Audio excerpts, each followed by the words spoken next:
Alors maintenant qu'on a créé 2 pages et un article, ce qu'on veut, c'est pouvoir accéder à ce contenu. C'est-à-dire que sur notre site, on puisse accéder à ces pages ou à cet article.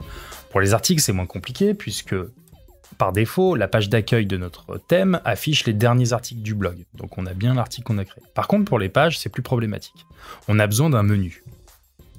Donc on va aller dans Apparence, Menu. Il n'y a pas de menu créé à la base, donc on va en créer un, on va l'appeler Mon menu principal.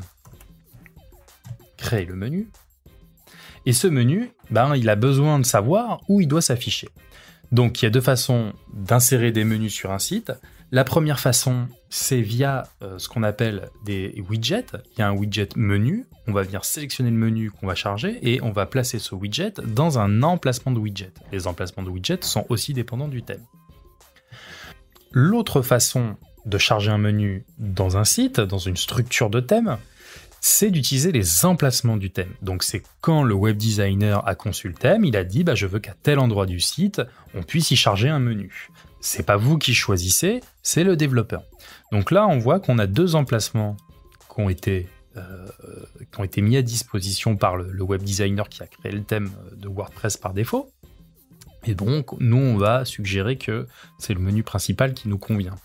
Donc, tant qu'on n'a pas testé, on ne sait pas où s'affiche un emplacement de menu. Il faut tester, il faut charger un menu dans l'emplacement, valider, aller sur le site, rafraîchir et voir où ça se situe pour voir si c'est le bon emplacement, celui qui nous convient.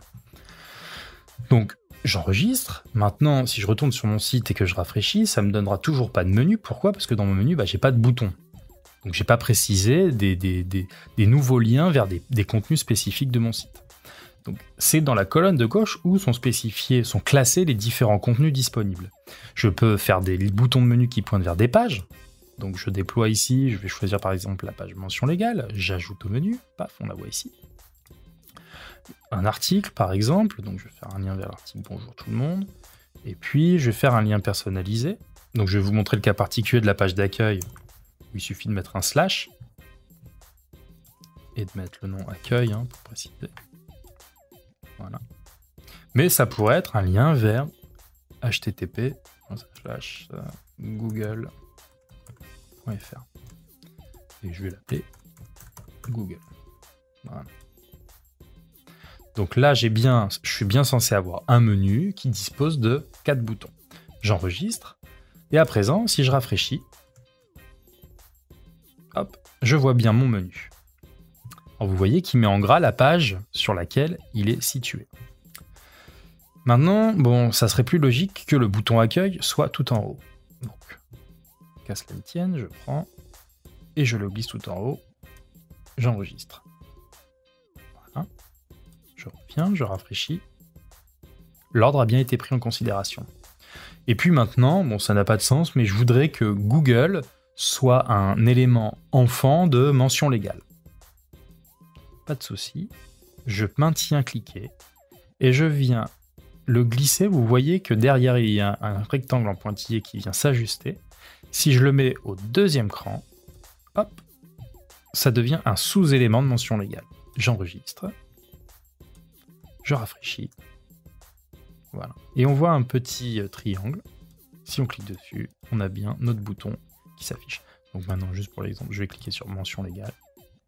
Et on voit bien notre page mention légale qui s'affiche. Donc, le dernier point à voir concernant les menus, en tout cas l'avant-dernier point, c'est l'ajout automatique de pages. Donc, vous pouvez créer un menu qui, à chaque fois que vous créerez une page et que cette page sera publiée, ajoutera dans son contenu un lien vers cette page. Donc, moi, j'aime bien avoir la liberté de pouvoir choisir quelle page s'injecte dans mon menu, mais ça peut être utile dans certains cas de figure.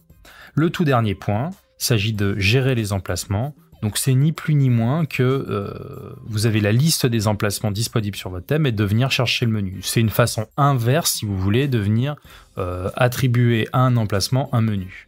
Ça revient au même que de venir choisir l'emplacement dans le menu lui-même.